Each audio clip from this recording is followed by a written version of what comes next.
علمه وجهله من جهله. Those who know it, and those who are ignorant about it are ignorant about it.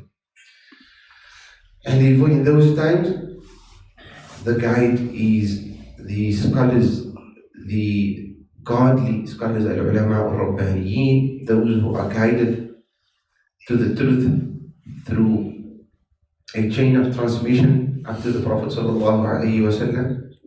أب يتلقى عن أبيه فيا لها من آباء كرام وأجداد. A person receiving his knowledge from another person, and they are titled as fathers.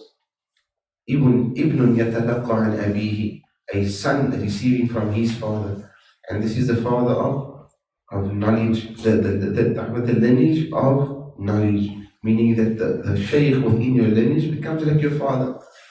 The father is the one who is your biological father. He brought you into this dunya, and he's the sabab that you are here today, and your spiritual father is the one who nurtures you through this life in order to ensure that you are saved in the hereafter. So the author of this book, he mentions these stories chronologically. And the other fa'idah within that is that it allows the person who reads the book to somehow get an understanding of, or an appreciation for the different eras and how different scholars throughout the eras were of the same opinion. This Islam is not something now that came 300 years ago, because Islam started 300 and odd years ago. So now 300 and odd years ago, Islam started. No. Islam might have been born here 300 and odd years ago. But when it reached here, we received a very crystallized, proportioned Islam that had been well documented, preserved, it had been filtered. It's not that it required filtering. What I mean through this is that it was refined as time went on. Scholars contributed, and those who came later on, they took that very same concept and they refined it, and then those came after and they refined it further, and they refined it. So you have what is known now as خالصا شراب مختلف ألوانه فيه شفاء للناس. It is like a drink. It consists of so many variations, and with each and every one of them there is cure for people. And there is the madahib, there is the turuq, there is the different paths, there is the different opinions, there is a divergence within opinions, there is variations within opinions, and all of them are khair. Every single one of them are khair, whether you follow the Hanbali madhab, or the Shafi'i, or the Maliki, or the Hanafi. It is different. But all of them indicate the greatness of one. أَلَمْ تَرَ أَنَّ اللَّهَ أَنزَلَ مِنَ السَّمَاءِ مَاءً فَسَلَكَهُ يَنَابِيعَ فِي الْأَرْضِ ثُمَّ يُخْرِجُ بِهِ زَرْعًا مُخْتَلِفًا أَلْوَانُهُ. Allah says in another ayah, وَمِنَ الْجِبَالِ جُدَدٌ بِيضٌ وَحُمُرٌ مُخْتَلِفٌ أَلْوَانُهُ وَغَرَابِيبُ سُودٌ وَمِنَ النَّاسِ وَالدَّوَابِّ وَالْأَنْعَامِ مُخْتَلِفٌ أَلْوَانُهُ كذلك. What is the lesson in this variations of the change, the different shades of mountains and the different colors of plants and the different types of animals, and how different animals can graze in the same place, eat the same food, but yet their meat tastes so different, and their temperaments are so different. And people, ومن الناس والدواب والأنعام مختلف ألوانه كذلك. Like people. What is the lesson of this? إِنَّمَا يَخْشَى اللَّهَ مِنْ عِبَادِهِ. Those who are knowledgeable with regards to Allah, these types of signs will increase them in nothing other than God-fearingness for Allah and consciousness for Allah. And those who don't have the knowledge and are not endowed with knowledge, they will say, look at these differences. You guys are alienists. You guys are this. You are full of it. If this speaks about something, speaks about the richness of the legacy of Islam. This is one of the benefits of mentioning the chronological order, so that the person can see that this manhaj that we're following, and this manhaj that is being taught, it is not one that is now taught in this class. all that has been taught in another masjid, all that has been taught for the past 100 or 200 or 300 years. It is a manhaj that is mutasalsil, that is well documented and chained all the way up to Sayyidina Muhammad sallallahu alayhi wa sallam, the source of through his Sahaba, through the Tabi'een, through his family, which the Prophet sallallahu alayhi wa sallam spoke about it. He said, "Ana madinatul ilmi wa aliyun," the city of knowledge, and Ali is the door to that city. So he mentions the incident of Sayyidina al-Hasan. And Sayyidina al-Hasan al-Basri was a tabi'i, and he was known as al-Basri because he comes from the city of Basra. So some people told him, "Man Sayyidukum?" Who is your Sayyid? Al-Hasan. Al-Hasan referring to Al-Hasan al-Basri, and if they only mention Al-Hasan in the books, it means Al-Hasan al-Basri. قيل بما زادكم, through what did he stand out? What made him stand out? What gave him that superiority? What gave him that precedence over everyone else? بما زادكم. So they said احتاج الناس إلى علمه واستغناه عن دنياه. People were in need of his ilm, but he was not in need of what they had. They needed his knowledge, but he didn't need their dunya. Fahimd? Understand? Bima sa'alakum. What made him stand up? So there were many scholars, there were many people, many tabi'een, and many of them, most of them were on khayr. But why did he stand out amongst all the other tabi'een? So much so that he was known as Sayyid al-Tabi'een, the master of all tabi'een. Why did he stand out? على اختلاف, obviously. Some say that Sayyid al-Tabi'een would be always al-Qarani. But Al-Imam al-Hasan al-Basri, through which many of the turuq runs, the turuq of tasawwuf runs through Sayyidina Imam al-Hasan al-Basri, بما ساعدكم. What made him stand out from all other scholars? احتاج الناس إلى علمه. People needed his ilm. واستغناه عن دنيا. And he was independent, and he was free, and he was not in need of the dunya. So they needed his knowledge, but he didn't need the dunya. وعن أبي بكر الهذلي الشاعر المشهور. أبي بكر الهذلي is a famous poet, lived in the time of the Prophet sallallahu alaihi wasallam, and some say that he became Muslim. He says, قال أبو العباس السفاح. This Abu Bakr al-Hudali, this is according to some narrations that it's a very same person that came to the Messenger sallallahu alaihi wasallam and he says, إذا لي بالزنا.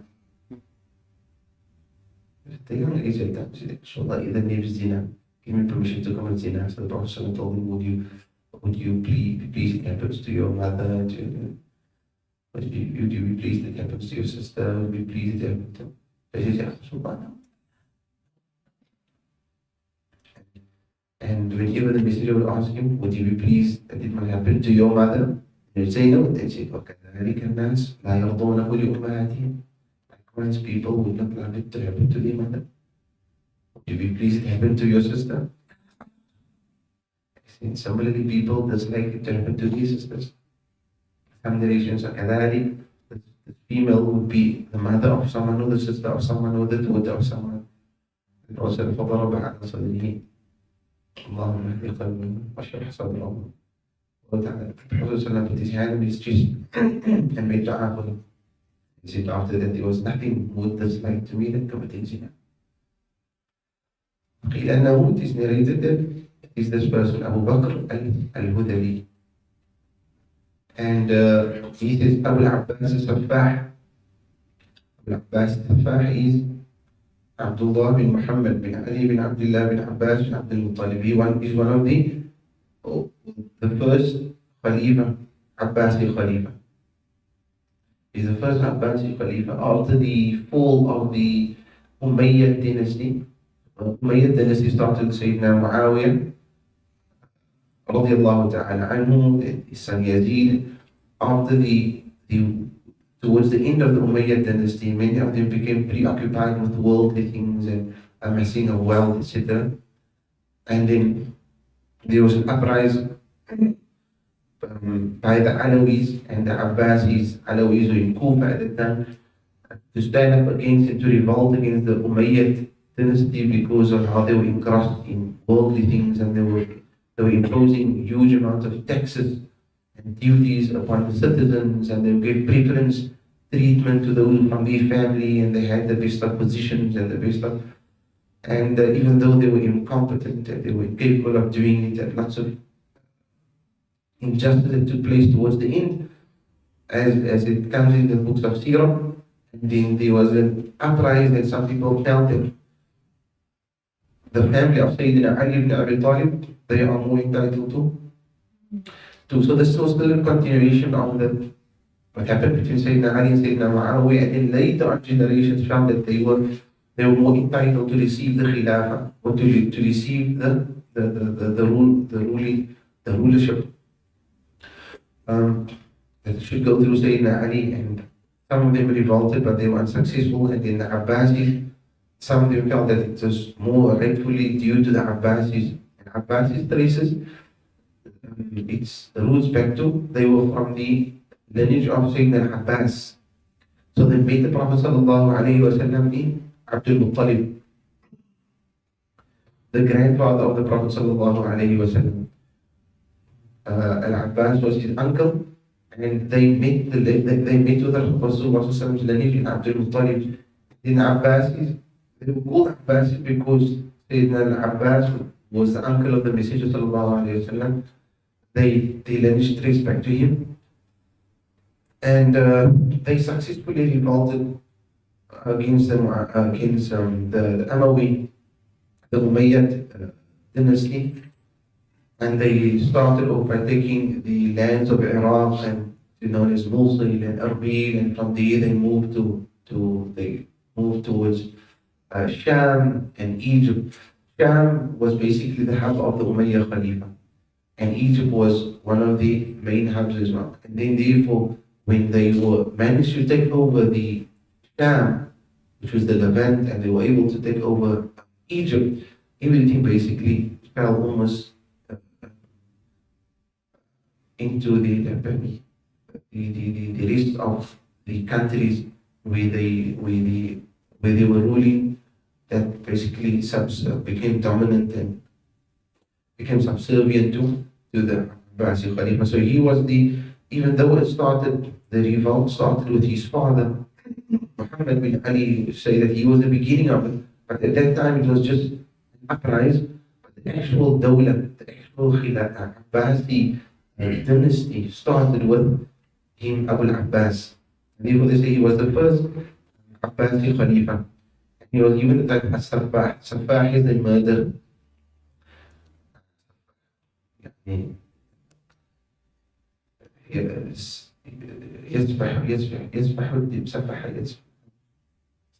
يسفح الدماء.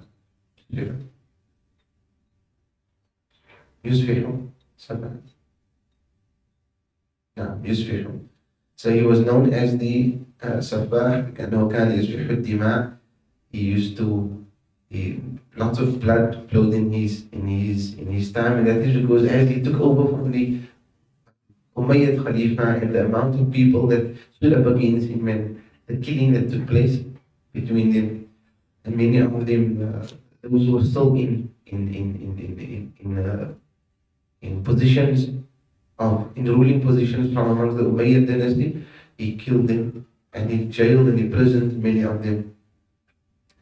So Abu Abbas Saffah,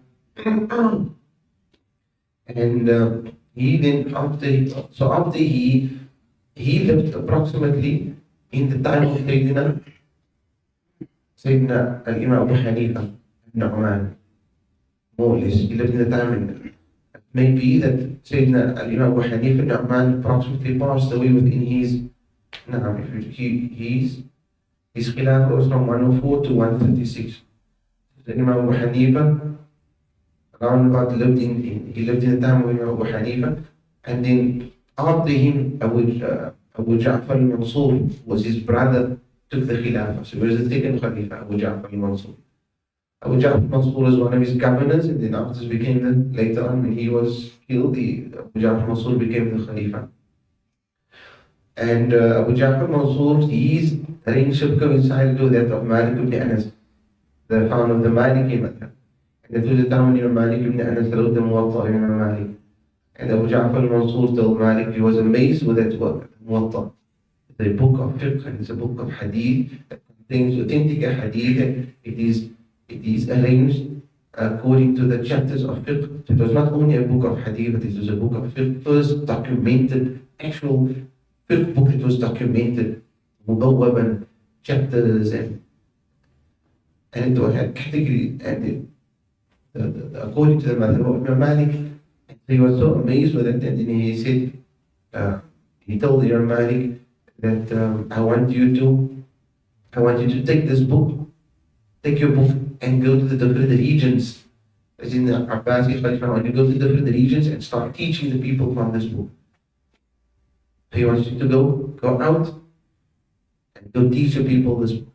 And I want to make copies, and I want to spread it in the different regions and the different areas. So Imam Malik responded to him and he says, أما الخروج من المدينة فلا سبيل إليه. As for leaving the Medina, then that is never going to happen. لأن النبي صلى الله عليه وسلم قال المدينة خير لهم لو كانوا يعلمون ومن استطاع أن يموت بالمدينة فليفعل. Because the Prophet صلى الله عليه وسلم said, and if they were to know, to realize that it's best for them to stay in Medina. And the one who's able to die in Medina, he should do so. I'm not leaving Medina. And as for you wanting to make copies of this book and send it to the different regions, and فَلَا سَبِيلَ إِلَيْهِ, that's not going to happen either. Yeah, Maslow told him. And Imam Malik ibn Anas was extremely cautious of khulafa. He would refuse, and Malik's nature was he would not go to sit at the Khalifa, sit in the palace of a Khalifa, sit in the company of. There was at times that they called him and they somebody says, no. العلم يؤتى إليه ولا يأتي، أو العلم لا يأتي ولكن يؤتى إليه. You want knowledge, must come to the knowledge. Knowledge doesn't come to you. And as for spreading the book in the different regions, he says, فَلَا سَبِيلَ إِلَيْهِ. It's not happening. He said, why? Abu Ja'far al-Mansur, he says, لأن أصحاب رسول الله صلى الله عليه وسلم تفرقوا في الأمصار ومع كل واحد منهم علم فإن تحمل الناس على ما في الموطأ تكفيك. Because the companions of Rasulullah, like Abdullah ibn Mas'ud, he said, they were in Kufa, and each one of them, when they went to different regions, they had knowledge, and they taught the Tabi'een what they learned from Rasulullah. So if you are going to hold everyone accountable or liable to learn or to study what I've received from Rasulullah, it's going to be a fitna. Because I narrate what I received. But the Sahaba all over the world. So you want the whole world not to follow only what I received. It's a fitna. Look at the Siyah of, even though there was a book that has been documented at that time, the likes of the Muwatta, and the nature of the Muwatta, and the authenticity of the Muwatta. Look at Imam Malik, his sincerity, in the deen of Allah subhanahu wa ta'ala. They acknowledge that the Sahaba who has knowledge that he do not have, that he might not have. Abu Hanifa, for example, rahmatullahi ta'ala alayhi wa radiyallahu ta'ala anhu, different views to that of Imam Malik. They received their knowledge through Sahaba, radiyallahu ta'ala alayhi ajma'in. He says, بأي شيء بلغ حسنكم, through what? It's Abu al-Abbas. He says, Abu al-Abbas is Safah. بأي شيء بلغ حسنكم. He's asking, what is the thing that caused Al-Hasan al-Basri to reach this level that he's reached? So he قلت يا أمير المؤمنين جمع بين كتاب الله وهو ابن 12 سنة. He memorized the book of Allah at the age of 12. فلم يجاوز سورة إلى غيرها حتى يعرف تأويلها وفيما أنزلت. And when he memorized it, and how was his memorization? He would not continue to the next surah, meaning memorizing the next, unless he understood the meaning of the surah and why it was revealed. فيما أنزلت. What is the reason? What is called the sabab nuzul? What is the reason behind the revelation? What is the ta'weel? What is the tafsir of the interpretation of that? And once he's completely understood the surah, then he continues the memorization of the next surah at the age of 12. وَلَمْ يَقْلِبْ دِرْهَمًا فِي تِجَارَةٍ. He's never engaged in business. وَلَمْ يَلِدِ السُّلْطَانِ إِمَارًا. And he's never taken any positions of leadership. وَلَمْ يَأْمُرْ بِشَيْءٍ فِيهِمْ حَتَّى يَفْعَلَهُ. And he would never command to do anything unless he had started by doing it himself. وَلَا بِتَرْكِ شَيْءٍ حَتَّى يَدَعُ. Never would he prohibit from anything except that he himself would be the first to stop and refrain from doing. قال الإمام مالك بن أنس رضي الله عنه: كان جعفر الصادق بن محمد الباقر رضي الله عنهما كثير الدعابة والتبسم، فإذا ذكر عنده النبي صلى الله عليه وسلم اصفر. He's speaking about the qualities of the ulama of the akhir. So the first quality is that he's not in need of the dunya. He wasn't a person for position. He's not a person for position or title. He's not a person who engages in business. Or if he does, but it doesn't come at the expense of his ilm. He doesn't take any positions of leadership. He doesn't command anything unless he has done it. He doesn't prohibit people from doing things if he is still doing it. He said, don't do this, he's doing it.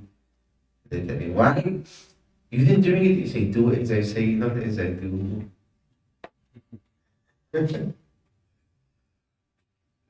Yeah.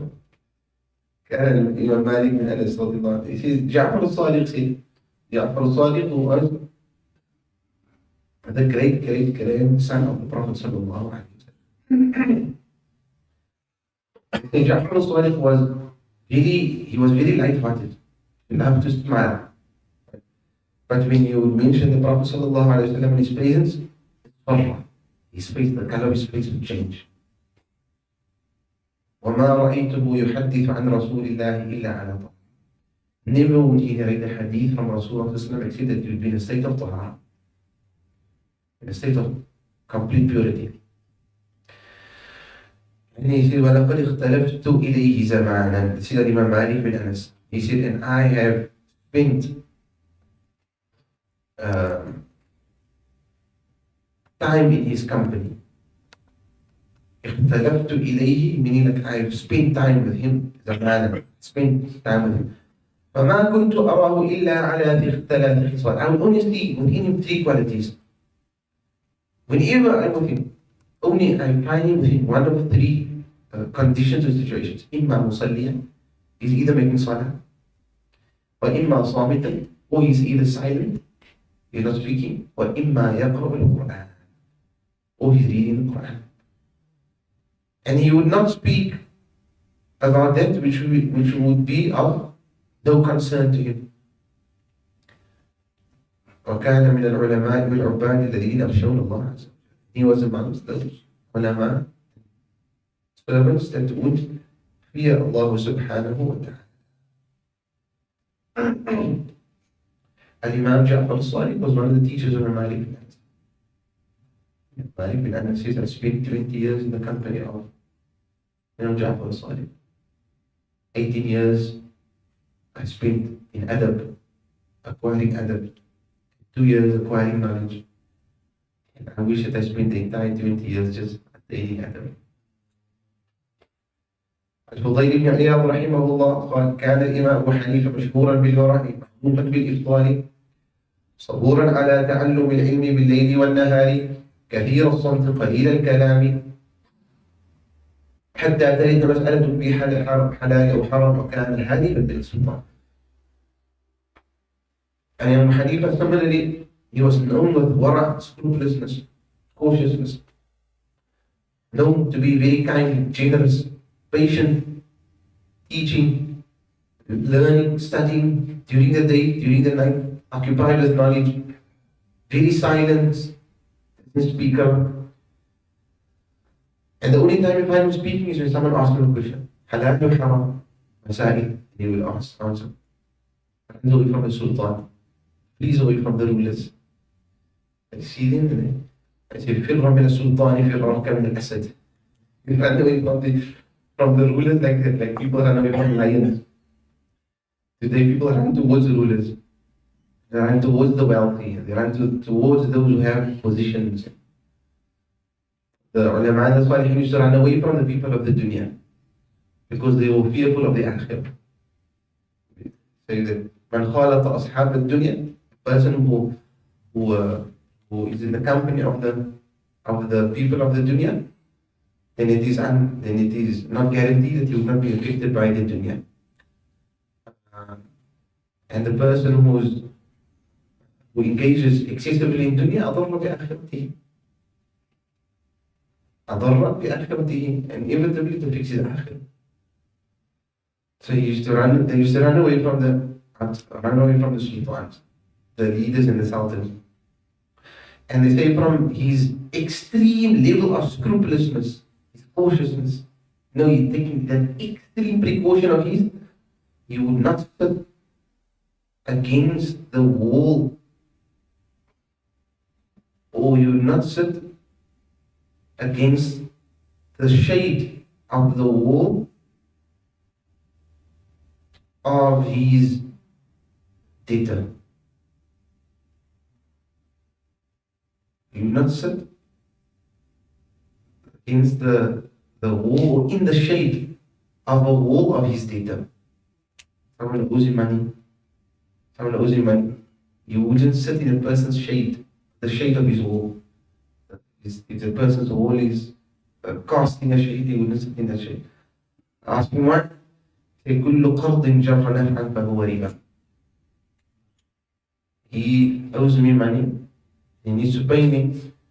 But any qard, any loan that brings about added benefit over and above the money that you have borrowed is considered to be riba. So me sitting in the shade of his wall is an extra benefit that I'm getting over and above the money that he still has to pay me. That is riba. كان ديدنه الدلالة على الحق. His norm, his custom, his life was that he used to guide towards haq. You understand that concept? كل قرض جر نفعا. So what is the قاعدة for riba? For كل قرض, every loan attracts a benefit added over and above the initial capital that was given, riba. I know I'm translating it correctly. Every loan that attracts an added benefit over and above the initial capital that was borrowed. It's borrowed. You borrow to and you loan from. Is that right?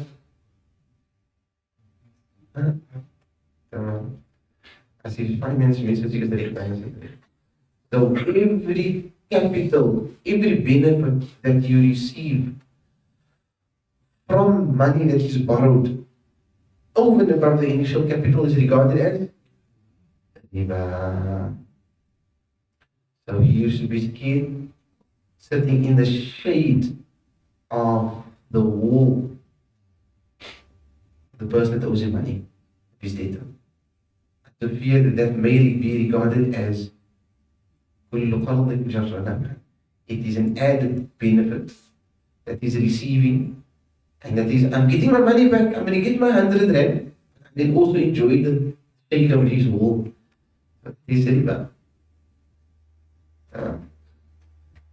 وحكي أنه, look at the level of ورع, وحكي أنه دعي للقضاء فامتنع. He was requested to assume the position of qada as a judge. He refused. فطُلب في ذلك بالسياط وحبس. And then he was lashed. He was imprisoned. He was jailed. He died in Abu Hanifa. He died in prison. And when they heard, فلما سمع إشفاق المشفقين عليه وهم يقولون, when he heard those who pitied him in his condition, he was offered the position of qada. He refused it, and he was punished, and he was locked up, he was jailed. And so the people were telling, why did he just accept that shame? Then it would have been better for him than having to be punished like this. So he said, Siyat dunya wa la siyat al-akhirah. The hopes of the dunya is easier than the hopes of the akhirah. Referring to the severity of taking the position of qada. Prophet said, من ولي القضاء فكأنما ذبح بغير سكين. The one who assumes the position of qada is like he's been slaughtered without a knife. Someone slaughters him without a knife. وقاضية القضاة ثلاثة. القضاة judges of three types. قاضيان في النار قاضي في الجنة. Two of them will enter Jahannam and one will enter Jannah. As for the one that will enter Jannah, it's رجل قضى بالحق رجل علم الحق وقضى به. The person who knows the haqq and he gives hukm according to that. As for the two that enters Jahannam will be the person who knows the truth and he gives ruling contrary to the truth. رجل علم الحق فعدل عنه وفعدل عنه. A person who knows the haqq and he moves away from it and he gives a false judgment against the haqq. ورجل علم الحق ورجل جهل الحق. And the person who doesn't know it فقضى به أو لم يقضي. So he gives judgment either in al-haq or not al-haq, but he didn't know it. Meaning he gives judgment on ignorance. So the one is the person knows the haq and he gives judgment to the contrary. فهو في النار, he's in the fire. And the person who doesn't know, he's ignorant, so he gives judgment and he passes judgment. Whether his judgment is right or wrong doesn't matter, he's in Jahannam because he passed judgment based on jahl, on ignorance. قاض في الجنة وقاضيان في النار. شيخ عامل فقير حفظه الله تعالى وطال الله في عمره في عافية. سيدي مدين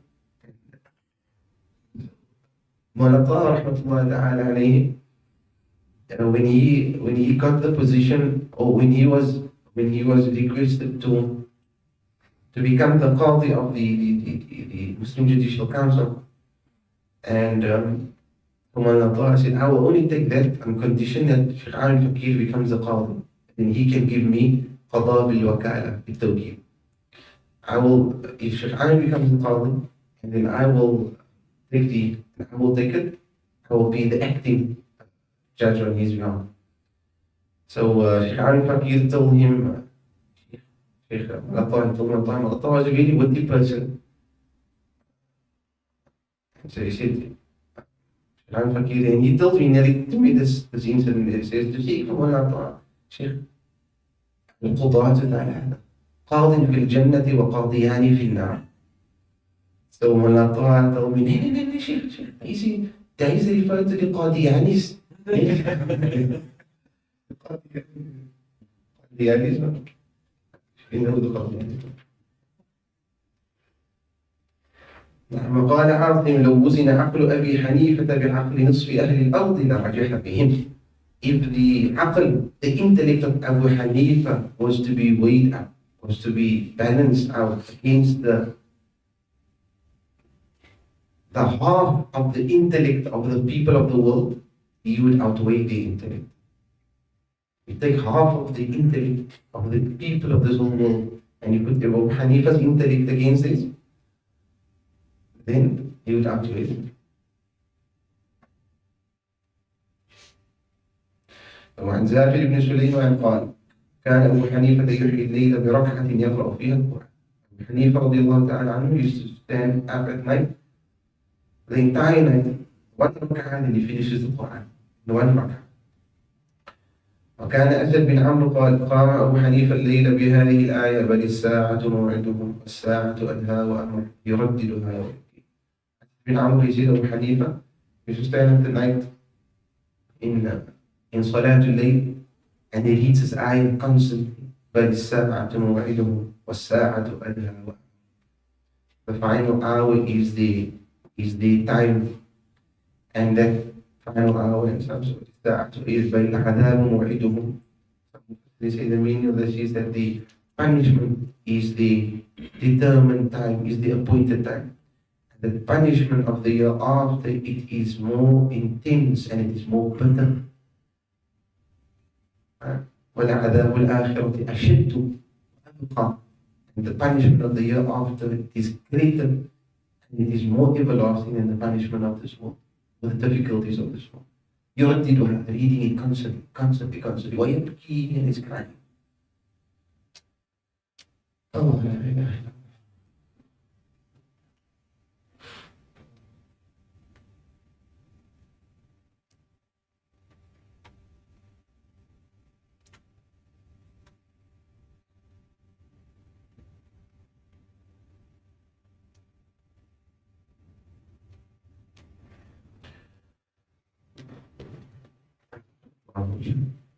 النفع والانتفاع، وأن نسعى إليه خير مساء، وأن نتبع سيدنا محمد صلى الله عليه وسلم أكمل اتباع على هذه النوايا وعلى كل الصالحات الجامعة. اللهم صل وسلم. Are there any questions?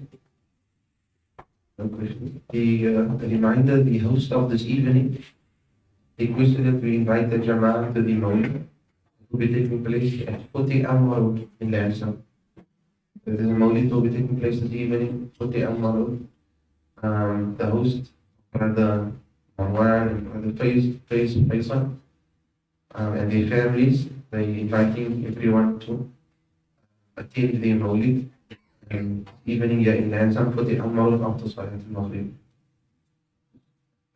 And it is the birthday of our brother Adam Enoch, who is not here. He's here. Here. وقعت خير مبارك إن شاء الله. مشايخ بالدعاء بالمشايخ.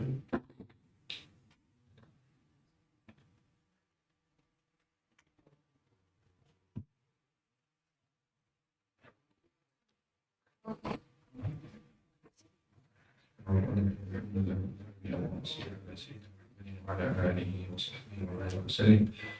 اللهم إنا نسألك الهدى الدائمة في ديننا ودنيانا وأهلنا ومالنا. اللهم استر عوراتنا وروعاتنا من بين يدينا ومن خلفنا ونعوذ برحمتك أن نبتال من تحتنا يا ذا الجلال والإكرام. النبي صلى الله عليه وسلم أبدا وحشرنا تحت لوائه مع نبينا والصديقين والشهداء والصالحين وحسن